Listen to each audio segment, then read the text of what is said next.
गिनती अध्याय 10। चांदी की 2 तुरैयां।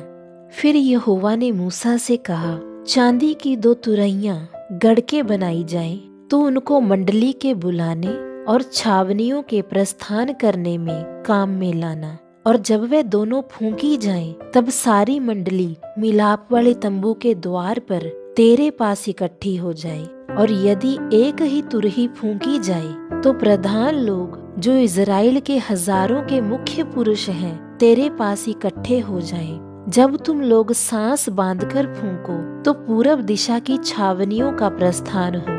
और जब तुम दूसरी बार सांस बांधकर फूंको, तब दक्षिण दिशा की छावनियों का प्रस्थान हो। उनके प्रस्थान के लिए वे सांस बांधकर फूंके। और जब लोगों को इकट्ठा करके सभा करनी हो, तब भी फूंकना, परंतु सांस बांधकर नहीं। और हारून के पुत्र जो याजक हैं, वे उन तुरहियों को फूंका करें। यह बात तुम्हारी पीढ़ी पीढ़ी के लिए सर्वदा की विधि रहे। और जब तुम अपने देश में किसी सताने वाले बैरी से लड़ने को निकलो, तब तुरहियों को सांस बांधकर फूंकना। तब तुम्हारे परमेश्वर यहोवा को तुम्हारा स्मरण आएगा और तुम अपने शत्रुओं से बच जाओगे।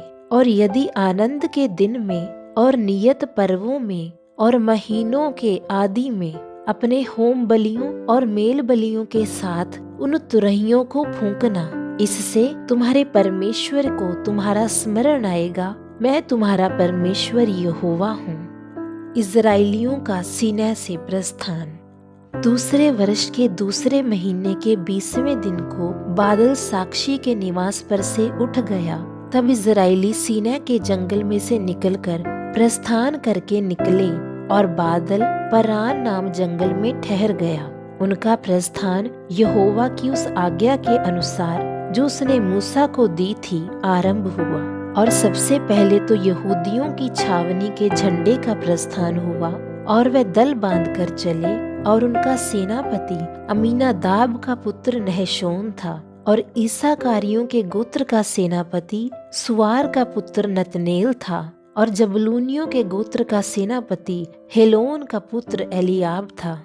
तब निवास उतारा गया, और गिरशोनियों और मेरारियों ने जो निवास को उठाते थे प्रस्थान किया। फिर रूबेन की छावनी के झंडे का कूच हुआ, और वे भी दल बनाकर चले। और उनका सेनापति शदेऊर का पुत्र एलीशूर था। और शिमोनियों के गोत्र का सेनापति सूरीशद्दे का पुत्र शलूमिएल था। और गादियों के गोत्र का सेनापति दुएल का पुत्र एलियासाप था।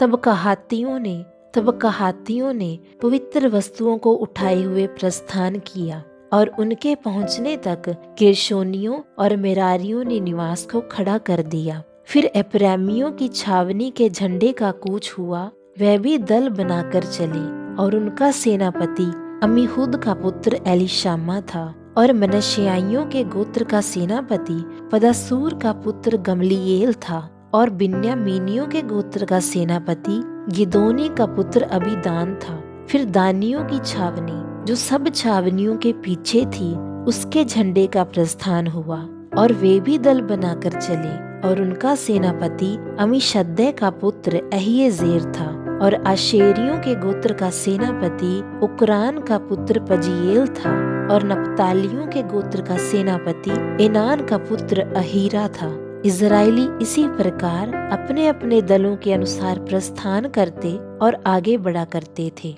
और मूसा ने अपने ससुर रूएल मिद्यानी के पुत्र होबाब से कहा, हम लोग उस स्थान की यात्रा करते हैं जिसके विषय में यहोवा ने कहा है कि मैं उसे तुमको दूंगा। अतः तू भी हमारे संग चल, और हम तेरी भलाई करेंगे, क्योंकि यहोवा ने इज़राइल के विषय में भला ही कहा है। होबाब ने मूसा को उत्तर दिया, मैं नहीं जाऊंगा, मैं अपने देश और कुटुंबियों में लौट जाऊंगा। फिर मूसा ने कहा, हमको ना छोड़, क्योंकि हमें जंगल में कहाँ कहाँ डेरा खड़ा करना चाहिए यह तुझे ही मालूम है। तू हमारे लिए आंखों का काम देना, और यदि तू भी हमारे संग चले, तो निश्चय जो भलाई यहोवा हमसे करेगा, उसी के अनुसार हम भी तुझसे वैसा ही करेंगे। लोगों का प्रस्थान।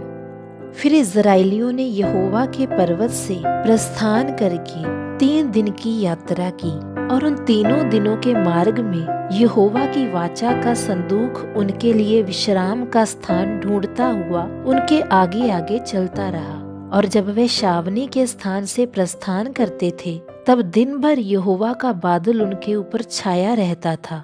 और जब जब संदूक का प्रस्थान होता था, तब तब मूसा ये कहा करता था, हे यहोवा उठ, और तेरे शत्रु तीतर बीतर हो जाएं, और तेरे बैरी तेरे सामने से भाग जाएं। और जब जब वह ठहर जाता था, तब तब मूसा कहा करता था, हे यहोवा, हजारों हजार इजराइलियों में लौट कर आ जा।